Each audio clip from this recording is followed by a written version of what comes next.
Il y a 3 stratégies pour se positionner au niveau pricing. Alors, je fais un petit peu mon anglais avec mon accent pourri. En prix, on a tout d'abord la stratégie de pénétration, c'est-à-dire qu'on va se positionner moins cher que les concurrents. Exemple, les produits de moyenne sont vendus entre 15 et 20 euros. Nous, on va se positionner à 12, 13 euros. On va se positionner le moins cher. Le problème de cette stratégie de marque, c'est qu'il y a toujours un pimpin pour être moins cher. Parce que c'est comme ça. Parce que dans l'inconscient, vendre moins cher, c'est vendre mieux.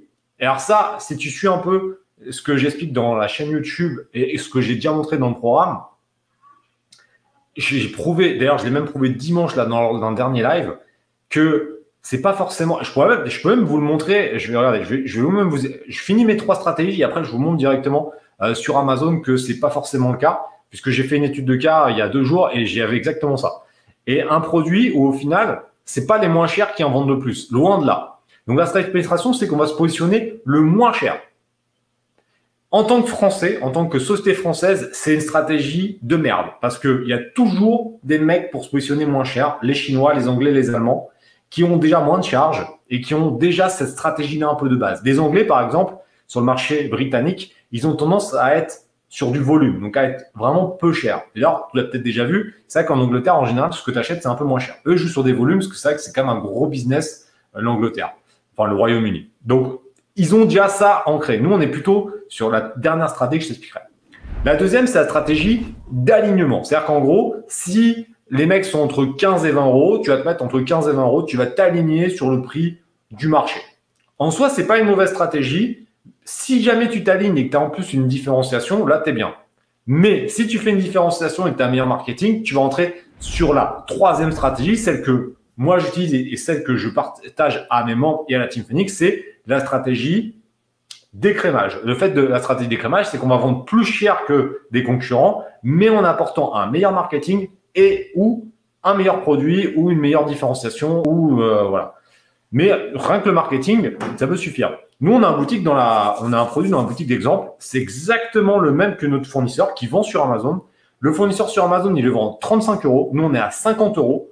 C'est le même. Hein. C'est juste qu'on a travaillé le marketing différemment et on en a vendu 2 fois plus sur les 5 semaines que lui. Alors qu'on est plus cher. Tout ça parce qu'on a travaillé le marketing différemment. Je vous montre sur mon écran ce que c'est. Comme ça, vous allez voir directement l'élément. Alors, hop. Comme ça, vous aurez une petite étude de cas au passage. Alors, sur Amazon, c'était, je crois que j'avais tapé musculation abdominaux. Voilà. Musculation abdominaux. J'avais pris cette page-là, d'accord? Alors là, il y a plein de trucs, il y a les rouleaux, il y a les… Ça, j'avais beaucoup rigolé avec les membres, enfin les personnes qui étaient en live avec moi, puisque les mecs te mettent des bodybuilders avec les trucs comme ça. Comme si, en mettant tes fucking trucs là, tu allais venir comme ça. Ah, bon courage, hein. Mais bon, ils sont numéro 1 des ventes, donc ça marche. Par contre, bon, ils n'ont quand même pas des super notes. Hein. 3-2, c'est quand même pas ouf. Hein. Donc, tu as des rouleaux, en général, tu as les trucs électrostimulation et tu as une machine comme ça et tu as des bundles, etc. Bon, bref, on s'en fout un peu. Je pars sur ce truc-là. Je prends Ion 10, je regarde un petit peu ce qui se vend et vous allez voir que j'étais assez surpris, mais ce qui se vend le plus, c'est les trucs les plus chers. Donc, c'est ça qui est fou. Donc là, on trie par chiffre d'affaires, ok. Et en fait, on voit que c'est l'appareil comme ça, où il est quand même à 100 balles, et ils en font pour 156 000 euros de chiffre d'affaires. Derrière, c'est les Thunderstorm, c'est les ceintures de tonification nanana, à 119 balles, c'est eux qui en vendent en chiffre d'affaires le plus. Après, on a le banc, après, on a encore du Thunderstorm, après, on a même la beurreur qui a 48 balles. Bon, bref, juste pour vous montrer que les gens n'achètent pas le pas cher, parce qu'on prend du pas cher, bah, en fait, ils sont quand même relativement loin, les trucs pas chers. Le truc à 20 balles, là, bah, il en vend pour 10 000. Donc, il en vend quand même vachement moins, alors que c'est à 20 balles.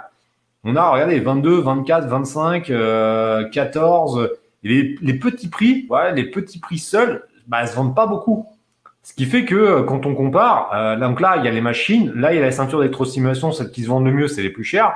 Le rouleau, bon, il y en a un qui est à 16 balles qui vend bien, mais il y a le lot de différenciation à 30 euros. Vous voyez, ça, par exemple, c'est une très bonne stratégie que j'explique.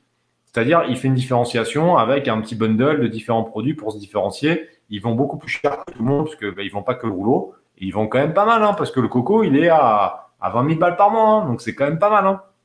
Donc, vous voyez, en fait, c'est pas forcément les moins chers qui en vendent le plus. Donc, il faut arrêter de croire que si vous vendez pas cher, vous allez en vendre plus. C'est pas vrai. C'est pas vrai. Stratégie d'écrémage, honnêtement, pour moi, c'est le meilleur moyen de bien s'en sortir sur Amazon. Stratégie d'alignement, pourquoi pas, mais alors stratégie de pénétration, c'est mort. Donc voilà, c'était sur les 3 stratégies.